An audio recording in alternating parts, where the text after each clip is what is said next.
I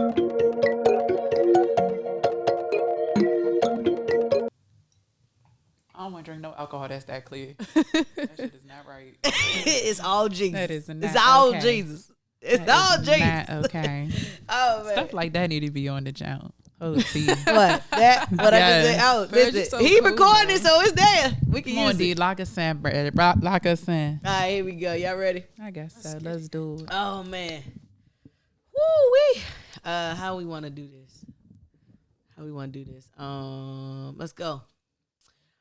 25 years Too bad. and counting. Counting. I remember when the WNBA was started in 97. Yep.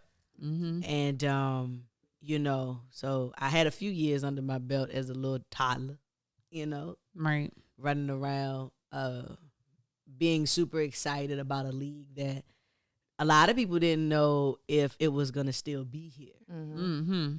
And so, matter of fact, even the players didn't know how long it was going to last. They were just like, we're going to ride this out while it's here. And because of the ability to go overseas was the main thing that we had, as athletes, as women athletes. And, of course, the money is overseas. And so 25 years later, the WNBA still standing. Right.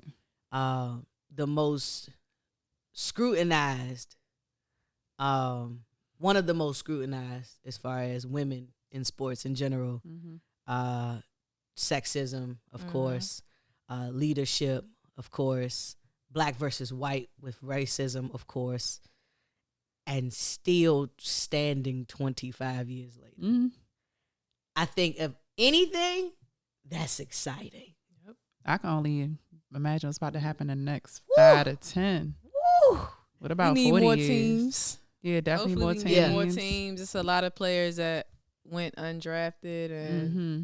are playing overseas that could be on WNBA teams. Very much so. Right. Yeah. Right.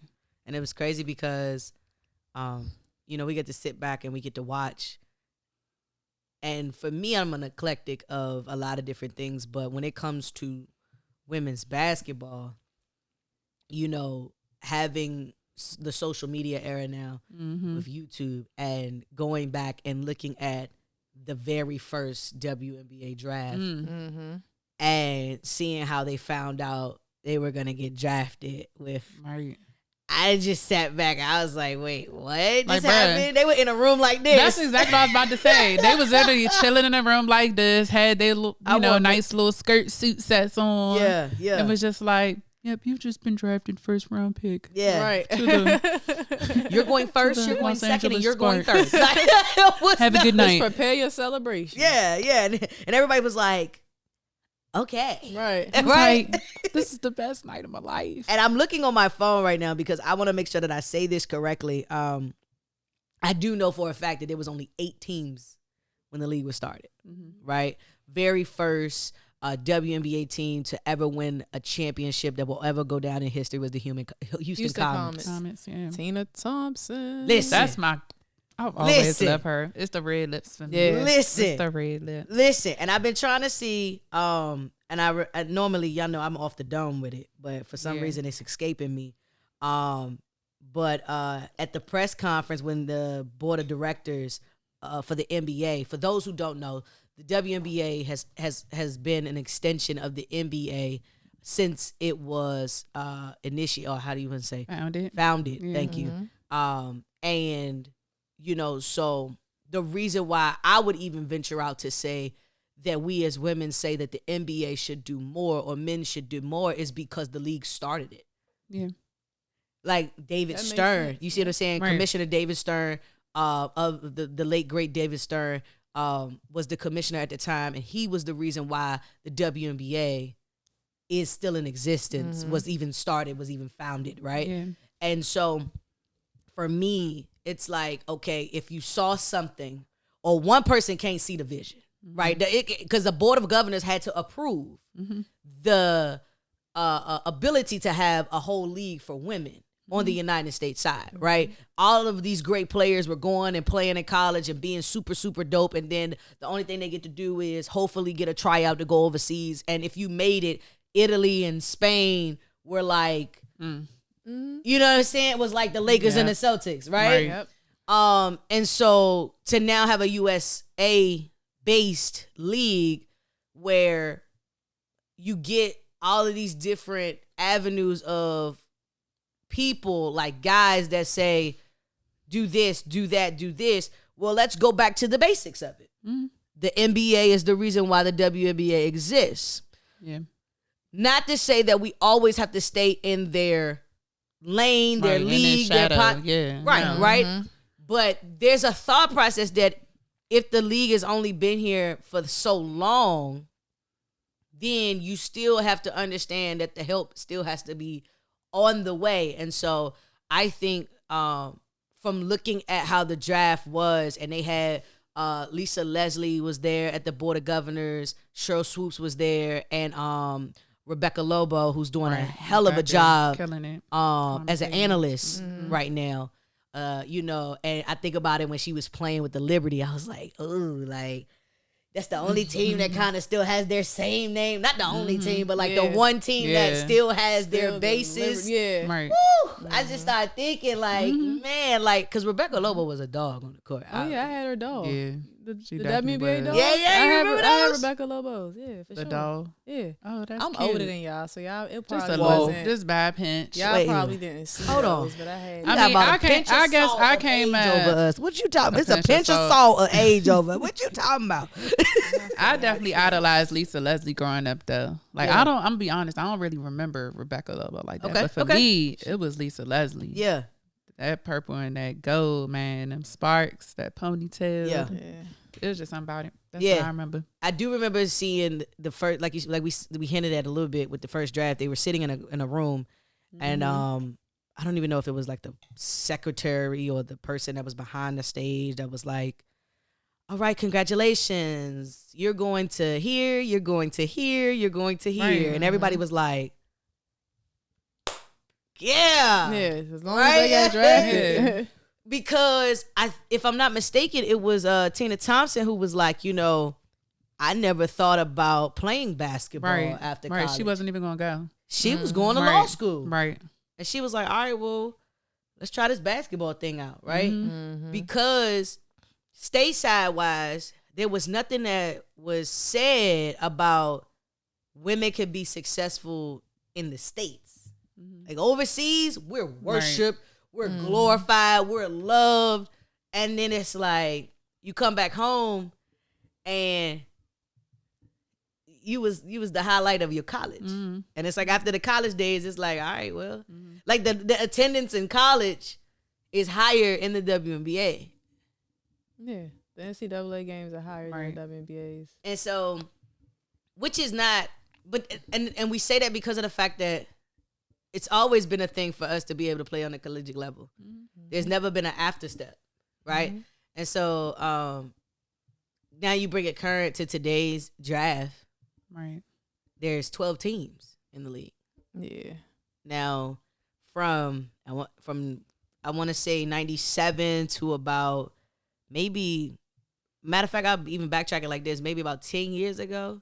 Like this year, if I'm not mistaken, we just hit 12 teams. We just hit 12 teams in WNBA. Now my question becomes, how much longer before we get those other markets? A few more years. Yeah.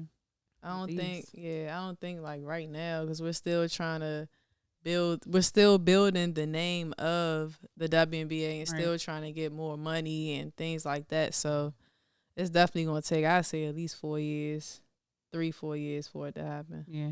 Let me ask y'all, because we had these conversations offline, but do you think that mainly because of the fact that we were built around the love of the game, not the love of money, do you think you would have stomached it long enough to still play like Sue Bird is? Diana Taurasi. It's a difference though with them. They have max WNBA contracts, which is not as much as they should be making, but they also are household names. So they have endorsements and things like that. So even if they go overseas, they're probably making $1 million there. Minimum, yeah. You know, because of their name. So yeah, I would definitely play as long as I can. Like get as much as I can, because who knows what they'll be doing afterwards. Like ESPN may pick them up, but we got to make sure we have a bag, because they don't have any experience working anywhere. So it's like that transition is let me get as much as I can before it's time for me to retire. It's not like they're retiring with $100 million like NBA guys do, or making no life changing $600K for retirement in the league. Like that's like returning to like civilian life when you retire from the WNBA. Yeah. It's like, how do you make that transition back? But to comment on what you said, I think, you know, for them to play this long is definitely because they love it. Yeah, you know for what I mean? sure. It's definitely not about the money. And for those who don't know, Sue Bird plays for the Seattle Storm, and Diana Taurasi plays for the Phoenix Mercury. Legends. Two hoopers that will run laps, circles through hoops, and give you pure fire the entire game long, literally. Simone Augustus, she just retired. Simone is one of my favorites. She's top 3 to me in the league. She retired, so they picked her up as an assistant coach. And it goes back to what you literally just said too, because like, you know, we talked about this too. It's like, yo, like I said, let me go back and look at the career, because I couldn't remember exactly when she got drafted, and I believe it was in 06 or 07. And I was like, oh no, she actually been in there for a minute. Been in it for a break. I'm like, okay, cool. Like, you know, she was able to get in about 16, 14, 15, 16 seasons, right? Which, you know, is technically today's average life cycle. But then you think about it, she probably would have had about the same amount of time to hoop like Sue Bird or like Diana Taurasi if she didn't have to go overseas. Yeah. You playing year round. And you know, it's the WNBA, like we're saying, it's limited. So it's always, they actually have tryouts and things like that. So it's always younger legs. Like she probably can still play overseas, but it's like now, like I'm good. We hit 34, 35. It's just like it's about that time. Different. You know what I'm saying? Like LeBron 35, he played till he 40. With us, Tom Brady probably gonna be 50, still Tom throwing and all his exactly. Tom and all his witchcraft and like what? They gonna come get her. They gonna come get her. Me, okay. You know what? Okay, so today's draft, I will say, it has even elevated, because, you know, I'm not gonna lie, I sit back and still get frustrated, because I do feel like it could be marketed a lot more. It could be it could be publicized a lot more. I looked at how the NFL draft just took place, and they had so many different ways of getting you excited. They build up the hype. Like NFL is not talked about all year long. Like NBA is not talked about like all year long. Like if we hear another Aaron Rodgers Packers story, I'm going to lose my mind. But the thing about it that's killing me the most is that we get these little like teases when ESPN pops up, and it's like, you know, hey, we got another doubleheader coming your way this Saturday. Catch Atlanta Deladon on the Mystics. Da da da da da. Blah blah blah blah blah. Right? And it's like, okay, cool. Aaron Rodgers is still holding out this week. We knew that yesterday. And last week, and the week before that. And I'm saying that to say, and let me make sure I'm clear on what I'm saying. I understand the NFL and I understand the NBA has been around a lot longer. That is not my stance, my debate. What I am saying to you is there's a lot of excitement that still is built, like the leagues just started yesterday. I was watching it was like a semi-pro football game, and I was like, wow, this is on CBS on a Sunday in the middle of the day. Prime time. Yeah. Like football hours. Yeah. And I was like, right? And so I'm thinking like, okay, how can we get those moments where we get to look at how to build up the engagement, build up the hype, right? Yeah. There was a I promise y'all I had it all here. The average viewership this past season, while the wobble and the bubble was going on. Oh, it went up 68%, right? Yes. Yeah. So it was the average of about 630,000 viewers compared to the 1.1 million viewers that watch an NBA game. I'm not upset at how the numbers are drastically apart. What I am saying is that when you build up the hype, when you give it to the people, and you allow them to be able to say, "Oh, all right, I can watch this," right? Like, you know, then you got the NBA like chiming in. Yeah. It's things that the WNBA has to do as well. Talk to them. It's just like the WNBA's draft is predetermined. If you go to Connecticut, NC State, you know what I'm saying, certain schools, we know that these players are getting drafted. It's just like if you already know what happened in the NCAA tournament, you already know who's getting drafted. So in the NBA, they're drafting players from overseas. They're drafting players from low, like not low, but mid-major schools or like, you know, random like Division II schools and things like that. So it builds, so it builds an excitement for us to see, oh yeah, who they drafted, and they're drafting more people than the WNBA as well. So it's just too predetermined. Like me personally, I love the WNBA, but it's like I already know who's going to get drafted.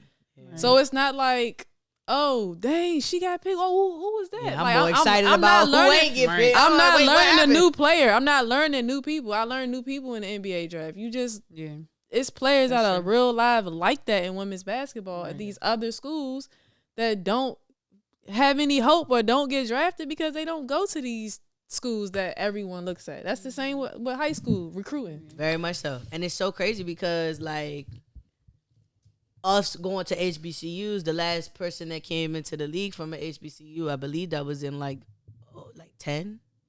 Do they have WNBA like training camps and things like that as far as HBCUs? Like, or just in general, you know, like they do have training. So you can get signed to a training camp contract for the WNBA. Okay. It was ironic that you say that because it was the first time I had even saw that post or pushed on social media. The Mystics had signed a young lady from an HBCU, and I'll make sure I get that information, that name for you too. She was signed to a training camp contract. I think I saw the same thing. Yeah. And the thing about it is like, okay, you know, this is still a dream. Now it's becoming a dream even more, right? But I do think that even still, like now we got to get out of the way of, all right, I made it, cool, let me be quiet. Right? It's time to turn that. Because we get in the league and we like, all right, cool. Whew, I already know I can't say this, can't say that, can't do this, can't do that. And it's like, wait, hold, wait. That's not how we change stuff. If we notice this entire platform that the Wubble created for the WNBA catapulted so much, right? And maybe that was the breaking point that the WNBA needed. Yeah. But some people will probably still come in and be like, I ain't got no weight. Like, I would applaud, and I mean, of course, we know because all of us have had moments where we were rookies, but I would applaud the rookie that comes in and still puts in the work and still steps up to show that leadership will always get a pat on the back. Will always get clapped. They might not start. They might not do whatever it is, but they're going to be talked about. Well, I feel like this year in particular, it's a lot of rookies that's coming out and getting buckets, like going ham. So they have that platform. If you out here handling business on the court, then you can, you know, be a leader in other areas too. Exactly. So you got to take them realizing that about themselves and just doing it. But you got some serious rookies this year. Yeah, they feel like they have draft class was sick. Yeah. They feel like they have to make a name for themselves first before, you know, like they don't want to come in and be, oh yeah, nah, they want to, all right, let me make a name for myself first and then I say something. Yeah. That's my approach to things. I would think so. I'm not going to come off the bat and be like raunchy, like. Yeah. I'm going to challenge this because y'all know me. She the one. Hello. The rebel. You know it, right? I'm going to say, I remember now, of course, we can only go and we're not comparing, but we can only use our counterparts as examples, right? Mm-hmm. I remember when Kobe Bryant said he walked in the locker room and was just like, yeah, I ain't for that shit. So it's the Kobe show. What's up? I'm ready for that one person that's going to come in the WNBA and be like, yo, I don't care. Like, I think right now we How too we busy. know that's not going on, though? Yeah. Because I think right now we too sisterly. They just not Kobe like it ain't no that like person just not like I don't know. I want somebody to Paul Pierce somebody so bad. Like but you just don't know. But you don't know. It's not broadcast, but you don't know. Because what I seen Cynthia Cooper, like I seen years ago, they said Cynthia Cooper used to be on them like give me the ball, like let's you know what I'm saying? Like so we don't. Can we point out we were doing this in college? Can we point out that Cynthia Cooper is the Kobe Bryant, is the Michael Jordan, is the GOAT of the WNBA? I just want to just fact. I just want to just give her the roses while she's still alive. Okay, I want to shout out Tina Thompson too because she made like being pretty a thing for the league, like with her lipstick and stuff like that. She's like, yeah, y'all can still show that y'all are women. You know who picked up on that though? Like who picked up on that right now? Who? Charlie Collier for the Dallas Wings. Mm-hmm. Okay, yeah. I think she picked up on like the Tina Thompson aesthetic, right? Mm-hmm. And she just came from Texas, so this year, and I think she's gonna do numbers in Dallas this year. I think she's gonna go crazy, and it got me. But thinking about like how the support of the cat, like people, like it's probably some people that's listening right now, like who are these people they are talking about? And it's okay to be foreign. That's the reason why we wanted to do this, because there's so many different people that are not aware of the excitement that women still have for the game, even after being chastised, even after being broken, even after being told this ain't gonna last long. You don't even know where your next situation is gonna come from, but you still love the game. Like it's all you got. I feel like you was about to go in. This just came to my head. Like I just feel like the WNBA really is going to take off at this point even more. Just due to the fact of social media, like these players want to be popping on social media. They want the popping highlight videos on their page. It's college. It's starting in college. Yeah, you going viral like that. That's right. Endorsements. You know what I'm saying? You almost don't even need to wait on ESPN no more. You don't. You just go viral. You don't. Like, it's so easy to go viral. If you can do it off of ESPN, it'll get talked about on ESPN. Right. That's motivation right there. It'll make it regardless. For them rookies that come in, them players in college. Like the older players, they ain't have Instagram and all that stuff, so they ain't really worrying about, you know what I'm saying, like none of that. Now the youngins, like I'm gonna look sweet. I'm gonna definitely get some highlights for my page. Yeah. You know what I'm saying? Like, and I wanted to comment on that, my fault. But as far as like how social media is like heavily influencing everything, me personally, if it wasn't for COVID, I can only imagine how the draft would have been this year. Wow. For the women. Because you saw everybody at home like sitting in front of the TV waiting to get called and everything, and just the excitement and everything that took place. Like imagine if it wasn't COVID, if they were all in one like place. Yeah. You know what I mean? I think the draft would have been ridiculous this year. That would have been. I never even really watched a draft. Like just the fact that it was on social media and being like advertised that way is how I caught on to it. And I'm like, dang, this is dope. But you know what? I think here's what I do think.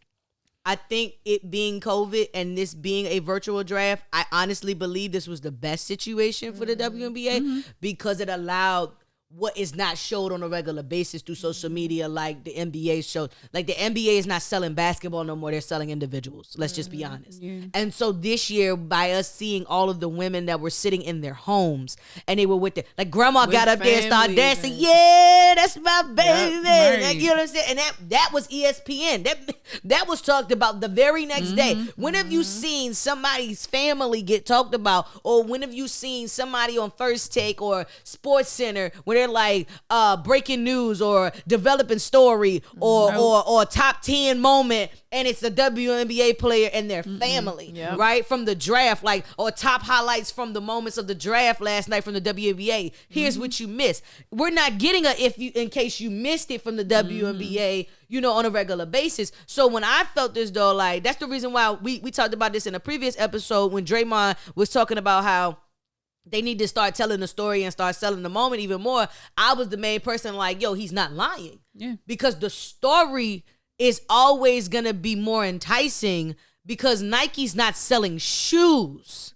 Nike is selling stories. That's the reason why nobody can beat Nike, because Nike has become storytellers. Yep. They stopped selling shoes years ago. Mm-hmm. And so when we can finally get a creative department that'd be like, yo, let me follow you around. Let me like go get, matter of fact, go get the top players that have to go overseas and fulfill those contracts from the WNBA and show the struggle of what it is. I think personally, if we showed the struggle of what the players go through, then you would actually be like, wow. Yeah. Right. You can make it relatable. It's personable then. And then it goes back to the whole support system, right? So shout out to the NBA for wearing the 25th anniversary shirts exactly on the start of the season. Yes. Yeah. Yes. Kudos. Shout out to y'all. That was dope. Yeah. And you know, Bron pioneered that. Was it Bron? I don't know. Put it all together. That's what I thought I heard. If it was, I wouldn't be surprised. Yeah. It's dope though. Yeah. I think that's the most. I think that was I literally got emotional. Yeah. I think Kobe did. I think once they seen Kobe's appreciation for women's sports, I think that's what made everyone like, oh, yeah, it's cool to show the world that. I don't know how I came across it, but I came across something where he literally like was in the locker rooms talking to him before and after the games. They all got like their own individual pictures with Kobe. Like he was really there. Yeah. I didn't know he was like there like that. You know, he was supportive, but he was really like there and like. He trained a lot of them. Infiltrating all of their lives. Like, you know what I mean? Like Sabrina Ionescu, I think I'm saying her name right. I always mess up her name. I apologize. I love you. You're more than welcome to join the you're a goat. Who got robbed of her rookie season because I believe she either she tweaked her ankle or tore her ACL. I think she tore her ACL. Injuries. And so this is like her red shirt. Red shirt. She was definitely getting buck. Yeah. She was. Oof. Yeah. And then third game, it was like, He was like, no. Yeah, that's the worst. You know? Injuries, man. And it was like we got hit hard both times because you got to think, like, Kobe trained her. She lost Kobe and Gigi. And then she lost her whole season. Mm-hmm. Can you imagine the mental effect that is? Like, this thing, like, okay. You already know that you already not coming in knowing that you're not making a whole lot of money. Yep. Bypass the money. There's nothing life-changing about this financially. It's life-changing. It's life-changing for the moment, right? It's life-changing to be like, oh my God, I made it, right? Right. It's a bigger platform than college, but college was a bigger platform, just not with money. Right. So it's like you turn around and you're like, all right, well, cool, let's go. I'm ready. Everybody's hyping you up. You on the cover of Slam. You all over billboards. They got you in Times Square looking like you about to just do whatever it is. Like, you can't do no wrong. And then all of a sudden you turn around and it's like, bloop, bloop. Kobe gone. Yeah. Gigi gone. And then you lost your whole season because you tore your ACL. I don't know how mentally she did it because I probably would have lost my mind. And who's to say she didn't? Yeah. Right? To say. Who's to say she didn't? In that particular situation, and I go back to you because I always lean on you when it comes to this because you lost the person that introduced you to the game. Mm-hmm. You lost your dad. Sabrina, Kobe was like her big brother, like a father figure, like a god brother, like, you know, the trainer. Like, how do you deal with that mentally from the athletic perspective, especially as a woman? Mm-hmm. I would say probably, I mean, I don't know how she handled it, but what comes to mind for me is she probably just had to like take some time away. First of all, she injured. So she probably, you know, rehabbing, doing PT and stuff for her injury. You know, just kind of trying to accept things. Mm-hmm. That's another big thing is just accepting it. But then, you know, kind of changing the channel at some point in time. You got to accept it, change the channel, and then, you know, put in the work to recover and kind of snap back. And not just snap back, but snap back even better than you was before. So I think, I mean, everybody deals with loss and stuff differently. Some people take it a lot harder than others, but some people, you know, they let that be their fuel and their fire. So I guess we're going to see, but that is a lot to deal with. Yeah. And I'm curious as to I'm also curious in the manner of how do you find the strength to find the love for the game again when you the person that was your push, right? Because this is alignment with what your entire story is. And it's like, how do you find that push to say, like, all the odds are stacked against you. All the cards are lower than the higher side. You're not literally, you're not sitting here and saying to myself, like, yo, well, you know, I already know $1 million ain't coming tomorrow. I'm not going to have a shoe deal immediately. There's nobody really trying to sponsor me immediately. I might get a little here and there, but I'm probably chip-shotting that, right? But I just lost the person that really introduced me to this game, so... Listen, I think it just comes a point where you got to, like, really be with yourself and, like, have a heart check. Like, do you love this game? Do you want to play it? Regardless of who is there to motivate you, train you, whatever. It's about, do you love this game, and is this what you want to do? Wow. Because, like, I think I mentioned it before, for my personal situation, my father used to tell us, like, look, don't play this game for me, but if you're going to play it, you're going to love it and you're going to respect it. Like, don't go out here, like, bullshitting the game, essentially. Yeah. So, you know, if this is what she loves, she can take everything that was provided to her up until that point, like everything that Kobe instilled in her, she could take that and run with it. But she just got to have, like, a heart check. Like, is this what I want to do? I mean, did she know Kobe her entire life, though? I'm sure she has, like, I know, yeah, other, like, family members and, like, things like that to I get what you're saying. Yeah. Like, I'm sure she has had a love before him. He was just, like, that extra, you know, like, push like, for her. everybody But don't get that. you know, that's Kobe. Still, Kobe. yeah. But I'm sure, like, you know, she had other motivating factors for her to keep going. I don't think she did. But that's tough, though. It is tough. Yeah. It's definitely tough. Any loss is tough. Yeah. Any loss is look tough. to other people for that. She got to find it within her and her own and heart. Of course, I will always defer to you in that particular realm of it because I don't know what that's like. I think for me, I don't know what are other family members like. Because, you know, sometimes as a female athlete, we're probably one of the first, right? In our families. Like sometimes for the most part of it, we don't have other people who say, I'm going to grow up and play basketball as a female because they look at the financial part of it. The financial part of it will deter you from trying to do anything. And then you got to go live overseas and you're like, okay, you mean to tell me 7 months. Right. And then you tell me, okay, if I do make it into the league, I'm making less than what I am overseas. So it's basically saying, okay, get out. It's basically like the sport kicks you out after you get out of college. So it's like, okay, the factors of being able to come into a likelihood of being with Kobe, because let's be realistic. And I mean, I even put it in perspective like this. It's a matter of influence. And because we saw Sabrina with Kobe, we knew Sabrina. Mm-hmm. Had she not been with Kobe, we probably wouldn't know who Sabrina is. I kind of knew who she was. I mean, but Kobe, I got introduced because. But of it's him. like, it's like going from 10,000 followers to 800,000 followers immediately. Immediately. And you look at your phone and be like, "Yo, is it broke? Did I get hacked? What happened?" Like, and I get it. And so that's the reason why I say, you know, I'm super grateful for how the NBA has supported for the last 3 days or week, I should say, of the 25th anniversary season. Keep it coming. Keep it going. I will say, I remember in the first episode, it was either the first or second episode. Watch both of them. Trust me, they're great.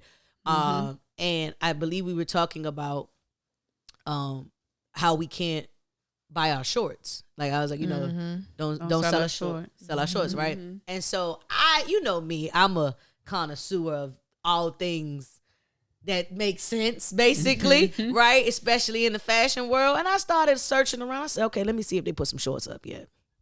The WNBA page doesn't have it, but the secondary page, which is fanatics.com, sells the practice shorts. Oh, okay. Not the game. That's shorts. A little weird, but you know. So I was interested. First of all, I wanted a pair, so I got me 2 pairs because y'all know I got a New Jersey. She gonna wear them next weekend. Probably, I probably will. Mm-hmm. I probably wear it on the episode. It's gonna be this out. Vicious. You see this? This is what I do. We just saying. No, but I probably will wear the whole job. I'm gonna come in this job looking like I'm about to go play. So I'm gonna be sitting over here mugging the whole time, like. But I was excited to see the shorts, but then I looked and I was like, wait, hold on. It's 12 teams in the league, but it's only 4 teams shorts up here. Let me guess which teams they were. Come on, please. The Sparks. Nope. No? Dang, not even the Sparks. The Liberty. Yep. Okay. Mystics. Yep. Well, we are in the DC area, but that's a national site, right? Yep. Okay. So Liberty, Mystics. San Antonio. That's a good one. I think it was. Aces. No, that's a new. It wasn't. Too. It wasn't San Antonio. It's the Aces. Keep going. I'm almost there. Hold up. That's a new team too. Yeah, that's why I was like, that's probably why it is. Yeah. Connecticut. Yeah, I was gonna say Connecticut. Nope. Okay. Wow. Y'all ready? No. The Minnesota Lynx. Oh yeah, I can see that. Yeah. The Lynx have always been a really good team, so I can see that. But we don't have that many teams. And it ain't like you selling game day shorts. You can't put all 12 team practice shorts up there. Those are practice shorts. Like the practice shorts. Them the Jones ain't even got no pockets on them. That's that jersey material stuff too. Yeah, the Modell's jersey material. The Modell's. Gotta go to Mo's. Oh nah. That's sad, man. And so so it goes back to show that sometimes it's the smallest things that make you question everything. We started the league 97. There was only 8 teams. There were crazy derivatives of those teams that have come, and now we have in 2021 12 teams. Only 4 teams have sold their practice shorts on Fanatics.com. We are not endorsed by Fanatics or WNBA store or NBA store. You can please go participate and purchase a pair of shorts. It would help the league a lot. Yeah, we need that. But personally, I am upset. Yeah. That is upsetting. Because at the end of the day, for me, now, those new jerseys. I was just about to ask about jerseys. Like, why are they not selling those? Like, they selling jerseys the at all? The new jerseys are on the WNBA.com website. Oh, okay. And they're on Fanatics.com. And you can personalize yourself. Oh, yeah. Okay. That's dope. It's up. The jersey, however, from the original one, and listen, let me tell you something, because mine's on the way. So, I'm trying to figure out. The price went up. Did the price go up because the quality went up? And that's what I'm waiting to see. Because the threads look dope when we seen them on the WNBA page. We all was like, hey, yo, somebody send us the jersey. We will gladly wear them, shout you out, do whatever we got to do. Because I want that Rise jersey from the Mystics. I'm not going to hold you. Right? So it went from like $59 to $129. That's the same price it costs for the NBA jerseys. I don't care how much it costs. Yeah. I just wanted to look like something. If it don't look like anything, what we doing? Like, if we just charging much, then what we doing? Yeah, that's on them. What's the purpose of that? Yeah. If their material is low, is messed up, their quality not good, that's on them. Yeah. Y'all, excuse me. I got something in my eye. We can't keep talking like this. Let me blow it out for you. Hey, yo. Coronavirus. Don't be blowing in my eye. I'm vaccinated. We vaccinated though. Right. So the last thing I would ask is, because I think we don't talk about this enough, who are the top players to watch? Who want to go first? That will change the WNBA landscape, and why? It's not gonna be me because this thing is in my eye for real. I'm going with, just based off of what I've seen, like, not hands on, but there, like, in my face. I'm definitely going with Natasha Cloud. I knew you. She's been everywhere. Yeah, she's been everywhere though. Like, she's really. I can't express it enough. Like, and for those who don't know who Natasha Cloud is, tell them who she played for. She's a point guard for the Washington Mystics. Yep. I was gonna go with a Mystics player too. I got a few plays. All right, run it up, sis.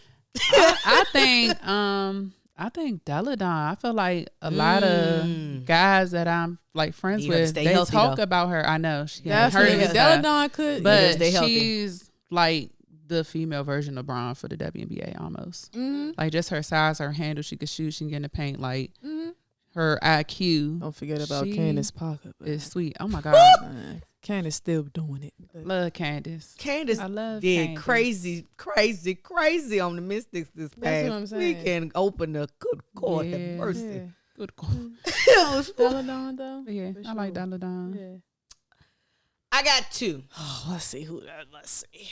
All right. We only said one. I got 2. I'm gonna break the rule. Who you going with? First one out the gate, Taya Cooper. I knew it.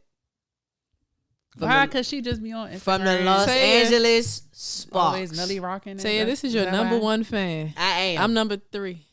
I'm number 3. I am. But let me tell you the reason why. WNBA needs somebody like Taya. Always energetic, always excited, and loves to document her entire life. Like, there's nothing that we don't know. And if we don't know it, it's because we didn't know it existed. She literally invites us into her world. That's the reason why she's the first player and the only player in the WNBA to have 1 million followers on Instagram. The WNBA definitely needs to pay her more too, because her she's marketing the league like crazy. Like, and big shout out because she got that deal with Jordan. And media day came around and she was, you know how all the guys be like showing off their kicks and they come into the locker room and they got all this. Taya like, oh, don't worry, I'm coming right behind you. All right, which one should I wear? That. I mean, I done seen them. Right. I done seen off-whites. I done seen low ones. I done seen Cactus Jacks. I done seen all of it. And I'm sitting here like, oh my gosh. Yes. And so for a person like that who's embraced in the culture, because you got to bring culture into the league. And like 80% of the league is cultured. It's black. So it's like at the end of the day, for somebody who can literally get to the people through the sneaker culture, because females, oh, by the way, can get you one to do both. Y'all like to say that? No, seriously, she's that one. My second player is Ari McDonald. Yeah. The rookie, yeah. For the Atlanta Dream, rookie, just got drafted this year. I think Ari is gonna be crazy dope simply because of the fact draft night she convinced me. When she had the board behind her and it had her name and how you actually say it, how you pronounce it. And I said, that's a person who one takes pride in their self, and 2 is gonna be able to stand up for herself regardless of where she is in her age.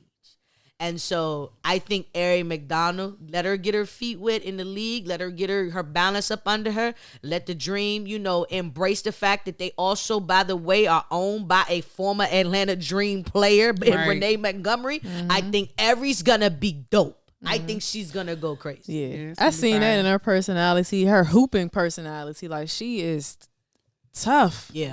Yeah, she's crazy. Like, she's phenomenal. she heart. Yeah. Got it. So for a person who is on the fence, that's how we can kind of clear the airways of this one. For a person who's on the fence of watching the WNBA, what's the one thing you would tell them as to the reason why they should watch? Princess, let's start with you. I would say you should watch the WNBA just so that you all can see the flair that us women have playing the game. No, we're not dunking. But we are doing no-look passes, and some of us are dunking, and we look beautiful, and y'all just should watch this, man. I would say watch it because, honestly, it is still exciting. Yeah. Like, 3 still getting wet in people's eyes, like, lights out, post plays, they in the paint with it, footwork crazy, like, it's still super official to me. Like, it's exciting. It's fun to watch. And it's good basketball. Yeah. You know what I mean? We not clearing the whole side out and ISOing all night. Like, nothing against facts. the NBA. But at the same time, like, is really good organized basketball, and it be turned up. Like it's basketball. the energy is crazy. It's amazing. Yeah, Just, it is. And it don't is. and when you do watch it, don't compare it to the NBA. Yeah, get that out your head. To men basketball players, just take it for what it is, and just kind of have an open mind and just watch it. The energy is amazing. That's why I think you should watch it. For me, y'all know me. I'm gonna go a little deeper, right? I think you should watch it to give your daughter another avenue to dream.